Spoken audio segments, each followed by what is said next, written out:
बातमी छगन भुजबळ यांच्या संदर्भातली आहे। पुरंदरमध्ये मंत्री छगन भुजबळ हे एका अपघातातून थोडक्यात बचावले, कारण छगन भुजबळ यांचं हेलिकॉप्टर पायलटनं हेलिपॅडवर उतरवण्याऐवजी ते पार्किंगच्या जागेमध्ये लँड केलं आणि हेलिकॉप्टर उतरवत असताना पायलटनं ही मोठी चूक केलेली आहे। जिल्हा परिषदेच्या शाळेच्या उद्घाटन कार्यक्रमाला मंत्री छगन भुजबळ हे पुरंदरच्या खानवाडी गावात गेले होते आणि त्यावेळी हेलिपॅडवर लँड करण्याऐवजी हे हेलिकॉप्टर जे आहे ते पायलटनं कार पार्किंगच्या जागेमध्ये उतरवलं।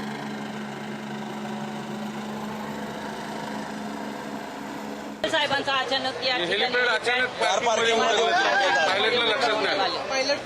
पायलटची चूक आहे। मी निश्चितपणे हे चेक करेन। मला आता त्याची कल्पना नाही, त्यामुळे बोलू शकणार नाही, पण निश्चित तात्काळ या संदर्भातील चौकशी मी करेन। तर या बातमीनंतर आम्ही सुखरूप आहोत आणि आम्ही व्यवस्थित खाली आहोत। काळजी करण्याचं कारण नाही, आम्ही व्यवस्थित उतरलोय, आमचं लँडिंग नीट झालं असं छगन भुजबळ यांनी म्हटलं।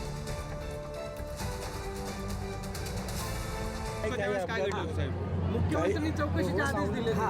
अरे काही अपघात वगैरे काही नाही आहे। चुकून जे काही काय म्हणतात ते कार पार्क होतं, काय आमच्या काय म्हणतात त्या पायलटला काही सापडलं नाही, तो हेलिपॅड कार पार्कमध्ये उतरलं, शांतपणे उतरलं, छान उतरलं, आम्ही छान बाहेर आलो, काय काळजी करायचं कारण चला।